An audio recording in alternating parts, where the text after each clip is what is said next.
ஆத்துக்கு பக்கம் ஆத்துக்கு பக்கம் ஆத்து சுரக்கிற ஊத்துக்கு பக்கம் யாரோ வச்ச தென்ன இது நம்பி இருக்குது மண்ண இது தானாக வளர்ந்த மரம் பாரம்மா.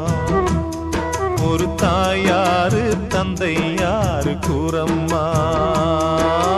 ஆத்துக்கு பக்கம் ஆத்துக்கு பக்கம் ஆத்து சுரக்கிற ஊத்துக்கு பக்கம் யாரோ வச்ச தென்ன இது நம்பி இருக்குது மண்ண இது தானாக